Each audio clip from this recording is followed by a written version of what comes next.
This morning we continue our series here in the book of Isaiah as we're sort of counting down the Sundays until Christmas. And as we've noticed so far in our studies, we've noticed that throughout the prophecy of Isaiah, there is this reoccurring figure who emerges, and sometimes he appears as a shoot from the stump of Jesse, bringing justice, and so the prophet declares that about him. We've heard from God himself where he said, "Behold, my servant," in Isaiah 42. And then last week we noticed in the words of this coming one, this figure, in his own words, he said, "Behold, the Spirit of the Lord has come upon me to preach good news to the poor." And this morning we're going to go back to the very beginning of this prophecy, towards the beginning there, as Joe just read from Isaiah chapter 8, and particularly there in chapter 9. And we're going to look at this figure who's described as a child who will be called, among many things, Everlasting Father. And so a lot of these emergings of this figure are sometimes easy for us to understand, and then on the other time, they are a little bit more difficult, particularly this week, as we think about a child who is an everlasting Father. But my goal has been, as we've looked at these descriptions of this coming one, that we would increase our trust and faith in Christ because of what we see this coming one will do. And this morning we're going to follow the similar format that we've done the previous 3 weeks as we've sort of tried to unpack these passages in Isaiah by answering 3 central questions. Who is this figure that's being referred to here? Who is this child who, among other things, is an everlasting Father? What will this child who is an everlasting Father do? And what will that in the end mean for us? And hopefully as we use those questions, this passage will unlock its truth of encouragement to our faith. As we read these, as we look at this particular treasure this morning, we have to understand that Isaiah is writing to the people of Israel 732 years before Jesus would be born. And at this particular time in the history of Israel, they are facing a threat from an army to the north. The Assyrian army has already entered down and taken certain land. That land there that's mentioned in verse 1, the Zebulun and the land of Naphtali, has already been captured by this country. And after this extended period of prosperity and security that they had experienced under a certain king, King Uzziah, that king has now died. We saw that we can read about that in Isaiah chapter 6. And with the dying of that king, God raised up Isaiah the prophet to prophesy, to encourage, to comfort, and to challenge God's people. And after this king Uzziah had died, then his son Jotham came to the throne, and then his son Ahaz was on the throne, and things began to unravel in the nation. Israel, as I said, was now living under this threat of Assyrian invasion, but not only had this gloom of a physical threat descended upon the people, he references it there at the end of chapter 8, we read that earlier, but in addition to this political threat, Israel was suffering from a spiritual gloom. Isaiah has already in this book provided a catalog of spiritual and moral ills that had plagued the nation of Israel. If you just read the chapters previous to this, you're going to see that he talks about things like superstitions, materialism, idolatry, the occult practices, sensuality, drunkenness. All of these chapters prior to this detail these problems. As a matter of fact, the majority of Israel had lost their moral and spiritual way. And that's the context in which we see this promise of this child who will be Wonderful Counselor, Everlasting Father, Mighty God, and Prince of Peace. The people of Israel had allowed almost every conceivable practice of unbelievers to come into their lives. And as a result, we read there in chapter 8, verse 22, "And they will look to the earth and behold distress and darkness, the gloom of anguish, and they will be thrust into a thick darkness." The nation had plunged into a thick darkness, both the political, earthly threats, but also a spiritual darkness. And in the midst of this, there is a group of people that are waiting for God, that are wanting to God. They want to remain faithful, but they are affected by what's happening around them. All they need is a word of hope, a promise from God, an encouragement to strengthen their trust that God will be faithful to provide a deliverer, a Messiah, a Savior. And so God sends His prophet Isaiah to speak words of judgment to those who had committed spiritual apostasy, spiritual adultery, but also a word of hope to the remnant of people who were clinging to the promises of God, but were living through these very trying times.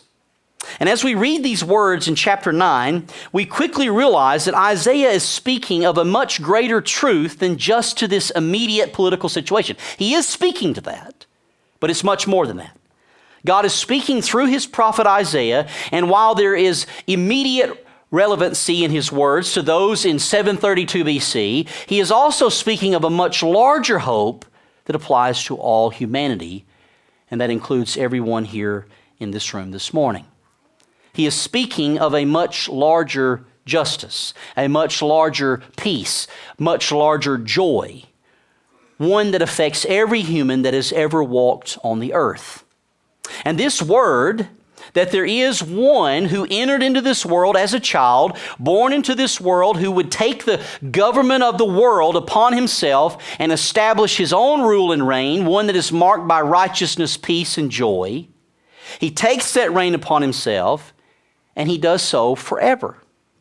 And this story that Isaiah sort of hints at here, and he begins to give us some information, is a story that was an old story, even in Isaiah's day. This story of a coming one goes back to the very beginning of creation, when God created the heavens and the earth, and then He created a man and a woman to occupy the earth and to enjoy it, and to joy in each other, but more importantly, to enjoy Him in uninterrupted fellowship.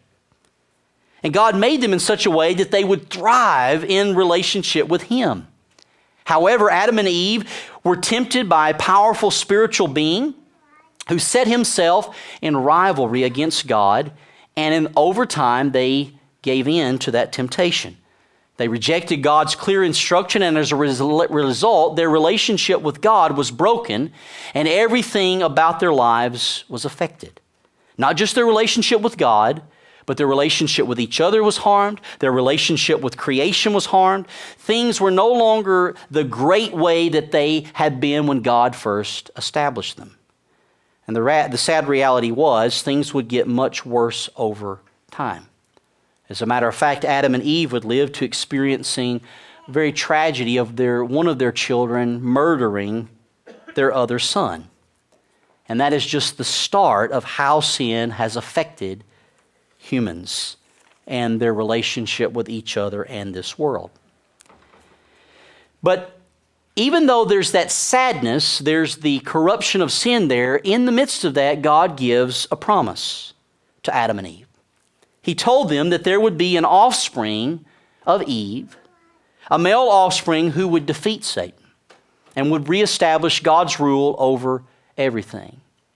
And all throughout the long hallways of Old Testament history, there are these sort of regular windows, if you will. As you read the progression of Israelites' history, there in this hallway, there's these windows where light shines in the windows, pointing to this promise that God has made to the people of Israel. And so the people of Israel, as they walk down the hallways of their history, they're regularly reminded of this promise that God made to the very first couple of a coming son. God clarifies that promise. He repeats the promise. Sometimes He provides greater information. We later learn that this offspring will not only be of Eve, but of the particular descendant of Abraham. And then later we learn at the end of Genesis chapter 49 that he will be a descendant of the tribe of Judah. And then in 2 Samuel chapter 7, we learn that he will be a descendant of David. And so over time, repeat the promise, clarify the promise, give more information. There's this gradual narrowing over time so that the people are watching and waiting, and there's an expectation of this coming deliverer, this coming Messiah. And long years, over centuries, they wait. And every time a new king comes forward on the throne, they would wonder, is this the one? Is this the promised one that has been promised to us? And time after time, the kings would reveal themselves to be all too human. And the people would be disappointed, and there would be a waiting for another king. And in the midst of this scene, in the year 740, when the king of Uzziah dies, a king that was well beloved, he dies. God calls the prophet Isaiah. And Isaiah comes and provides a powerful voice. He provides a powerful presence. And after ministering for 8 years in the midst of this national crisis that they're facing, this invading army on their borders, he speaks words. And from that point on, the people are watching, even with greater anticipation based on these types of promises, just like we heard here in Isaiah chapter 9. And through the generations, until one night, many, many years later, an angel by the name of Gabriel appears in the city of Nazareth. And he goes to a young woman by the name of Mary, and he tells her that she will conceive and bear a son even as a virgin. A miraculous conception in her womb. And when the child is born, she is to give him the name Jesus. And soon afterwards, an angel appears to Joseph. We don't know if it was Gabriel or not, doesn't say. But an angel appears to Joseph who was engaged to Mary. And the angel explains what is going to happen to Joseph and that he is to take Mary as his wife, but not know her. And Joseph is told that he is to name the child Jesus. And all of that happens in the early chapters of the Gospel of Matthew to fulfill what Isaiah said here in Isaiah chapter 9, particularly verse 6 and 7. In other words, this child who is everlasting Father was to be born of Mary. He is the one that Isaiah is speaking of here in Isaiah chapter 9, verse 6 and 7. And so it's interesting to watch as Jesus grows up and as he enters into public ministry. People were so excited. They had heard all these years about what this one would be like. All this news and buzz about Jesus. John the Baptist saying here, this is the one, I'm preparing the way for him. He has been promised time and time again. And over again, people look at Jesus and say, is this the time, Jesus, that you're going to take up the government of the world upon your shoulders? Is this the time where you're going to establish your rule, your kingdom? Because the people are saying, we want this kind of justice. We want this kind of righteousness and peace and joy. We want the Messiah to reign over us. But the people, even in Jesus' day, did not fully understand how he was going to do it. They didn't understand something about his mission that he was saying later, that the Messiah must first suffer and die. Isaiah 53. They didn't understand that Jesus' coming was to be a 2-act drama. Jesus came in the first coming, as we celebrate in Advent looking back on. He came the first time to suffer a gruesome death for our sin and be raised from the dead. And then in the second act of this drama, in his second coming, he comes to restore and to establish this government being upon his shoulder. But it was through this coming as a child that this all would get started. So who is this child that is born, this son that is given? Well, Jesus is the child who is also called Wonderful Counselor, Mighty God, Everlasting Father, and Prince of Peace. And that leads us to the second question: what will this child who is Everlasting Father do? Well, first off, Jesus is the child who will take the governing of the world upon his shoulders. We notice there in verse 6, for to us a child is born, and to us a son is given, and the government shall be upon his shoulder. What is it that he will do? Well, he will rule. He will take the governing of the world upon himself. He will reestablish himself as king, and as king, he will exercise his rule over everything. And the most natural question then is, well, if he is going to rule, what will his rule be like? How can we describe it? Well, the prophet Isaiah gives us insight in that because he says there, the government shall be upon his shoulder and his name shall be called. And in the Old Testament, particularly when the word name is used in reference to God, it's referring to character. When someone gives their name, they're giving you insight into who they are, into their character. And then the prophet Isaiah goes on to list certain descriptors of this one who will take the government upon his shoulder. He will be a wonderful counselor. That is, he will be marked by extraordinary wisdom, wisdom far beyond any ordinary human can offer. He formulates a plan for his governing, and he carries out that plan with perfect wisdom. He's described as mighty God, a title that's used over in chapter 10 of Isaiah, verse 21. The prophet there says, a remnant will return, the remnant of Jacob, to the mighty God. It's a title that is used to speak of God himself. And the same title that's used in chapter 9 to speak of the child to be born is the same title that was used there in chapter 10, verse 21 to speak of the God to whom Judah, the people of Israel, would return. This one, this child given to us, the son that is born, he is none less than God himself. He possesses the full power of God. He has control over nature, over spiritual powers, over death itself. He is like a warrior because he is able to save. He is able to rescue God's people with all the power of God. He will also be everlasting Father and Prince of Peace. This child, this son, will be everlasting Father. Here is one who possesses a love, a tenderness, a comfort, a compassion. He will be as a father protecting and providing for his children. And not only will he do that, but he will do that everlastingly. He will be the Prince of Peace. The word peace here, shalom, speaks of wholeness, of health. It means that everything will be as it should. So this child who is born, this son that is given, he will rule, but where he rules, there will be wholeness, there will be completeness, there will be perfection. And I want us to linger over these truths for just a moment, because this needs to register in your mind, in your soul, that this child who is born, this son that is given, which we understand to be Jesus himself based on the interaction of those angels with Joseph and Mary in the early chapters of Matthew, that he is a counselor. And that meets our need for wisdom and guidance. And so how will this child who will govern, how will he do? He will rule with divine wisdom. He is mighty, which fits our need for strength to live the life that God has called us to live. And so he will rule with divine power. He is Father, which matches our need for someone to care for us, to protect us, to provide for us, especially if we've not experienced that type of care here on earth. And so this child will govern with divine compassion. And he is peace, which meets our need for rest and freedom, for wholeness, freedom from the stress and the anxiety and the worry that can often get us down. And so Jesus, this child, will rule with divine peace. You see, what makes this hope-giving is all four of these promises, the wisdom and power and compassion and peace, are all carried out with the divine power and protection of God himself.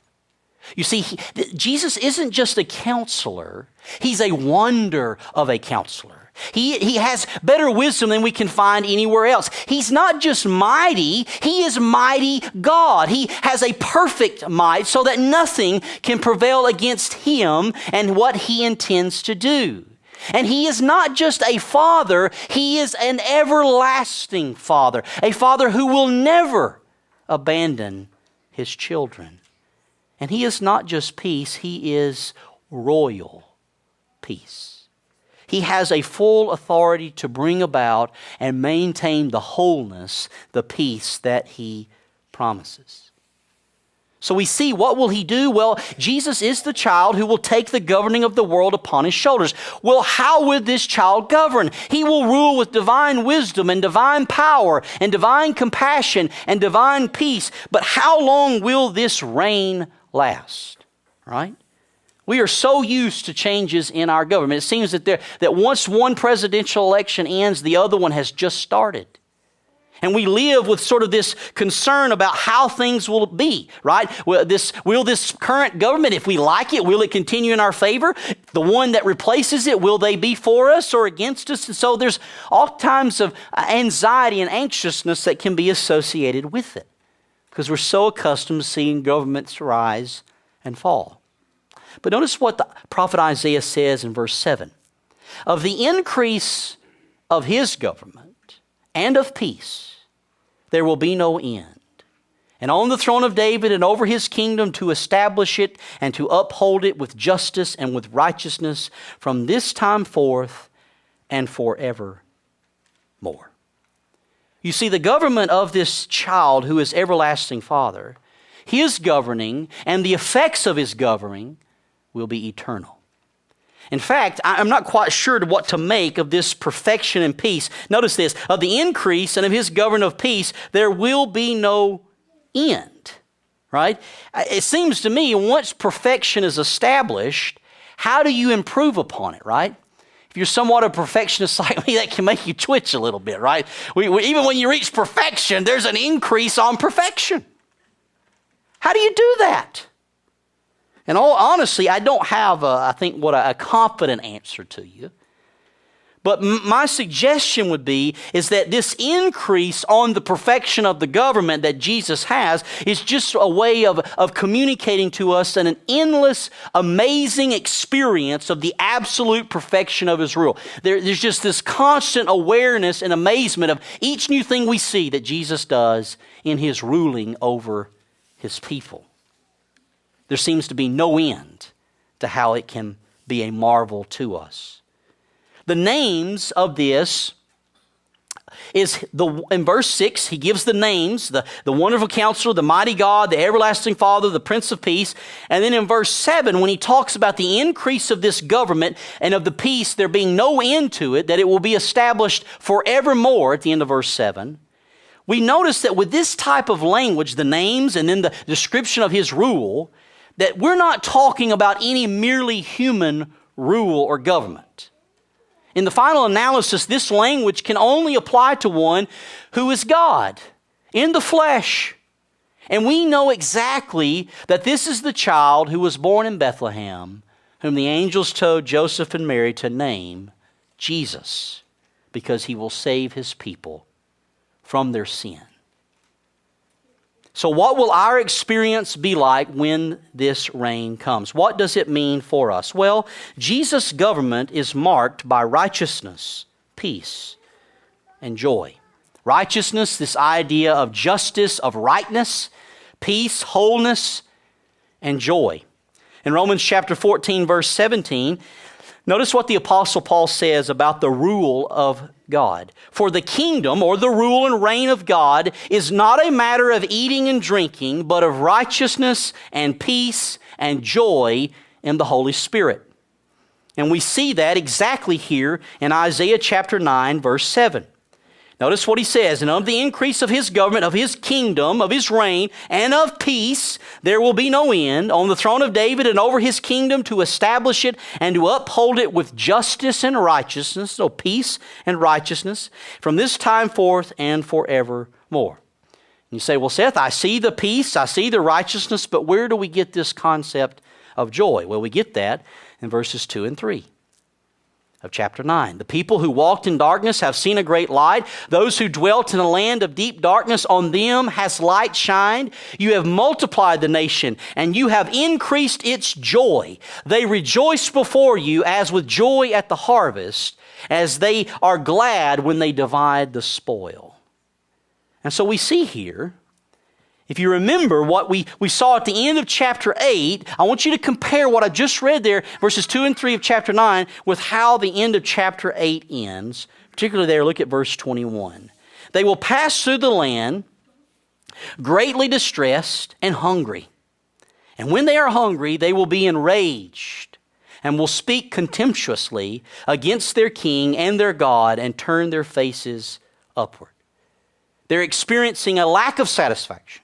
They're famished, and they lack the basic needs of life. Life isn't satisfying them the way it used to. And in their frustration and in their bitterness, they turn and they blame God. Notice that? They will be enraged, and they will speak contemptuously against their king and their God, turning their eyes upward. Proverbs chapter 19, verse 3 says, a man's own folly ruins his life, right? He makes bad choices, and it brings ruin to his life, yet his heart rages against the Lord. And that's what had happened to these people. In their own folly, they thought they knew wiser than God. They could lead life the way they wanted to, and it brought gloom, it brought distress, it brought hunger and famine, it brought an invasion from a foreign army. These were all judgments upon them because of the folly of their own heart. But instead of looking to themselves at fault, they get angry, they speak contemptuously, they rage against God. And then he goes on to say, in verse 22, and they look to the earth. They get mad at God, but they look to the earth for satisfaction. They look for the horizontal to meet their needs. But behold, instead of the satisfaction they find, behold, distress and darkness, the gloom of anguish, and they will be thrust into darkness. They look around, they seek to find some sort of satisfaction through the horizontal means, whether it's pleasure, whether it's through achievement, whether it's through goods that they can accumulate. But it doesn't work. And this is the condition that's described here at the end of chapter 8, the condition of everyone apart from this child who is everlasting Father. But I want you to notice it ends there, and they will be thrust into thick darkness. But notice the very first word of chapter 9. But there will be no gloom for her who was in anguish. In the former time, he brought into contempt the land of Zebulun and the land of Naphtali. That's what happened. Assyria invaded them through God's contempt. But in the latter time, he has made glorious the way of the sea and the land beyond Jordan, Galilee, the place that Jesus would carry out his ministry, Galilee of the nations. Now, how is it that this has happened? How is it these people who walked in darkness have seen a great light? How is it the people were in gloom and enraged against God, but then things changed? And those who were in darkness see a great light. Those who dwelt in a land of deep darkness, the light has shined upon them. You have multiplied the nation. You've increased its joy and rejoice before you with the joy of the harvest. They're as glad as when they divide the spoil. What took place? Well, the answer is there in verse 6. For to us a child is born, and to us a son is given. And the result of this is peace, and the result of this is righteousness, and the result of this is great rejoicing, joy before the Lord. And isn't this what we truly long for, both in our own lives and in the world in which we live? Righteousness and peace and joy. It has never failed that when I'm speaking with someone who is in the midst of some difficulty, whether it's a relational crisis or some spiritual crisis, the ongoing living pressure and difficulty of life is beginning to really greatly affect them. And very frequently, in the midst of their discussion with me, at some point they'll say, all I want is, and then fill in the blank. They've narrowed it down to that thing. Whether it's sometimes, I just want justice. I just want what's right to be done. Or I just want some peace in my life. Oh, if I could just have the joy that I used to experience back. But in those conversations, I have never, ever, ever heard someone say, you know what, Seth, if I just had some more jewelry, everything would be great. If I could just get a new set of golf clubs, be right on track. Never heard that. What we are really longing for is justice and peace and joy. And as I share that, some of you might be tempted to say, well, you know, Seth, those people are in a crisis. Of course they're going to say that those types of things, their life is in a mess, they're wrecked, but it's just because of their situation that they're saying that that's what they want, and it's not really representative of what reality is. But even as you say that, you know that it's not true. You know the opposite is true. The crisis that they're in has clarified what's really important in life. It's made priorities more clear in their mind.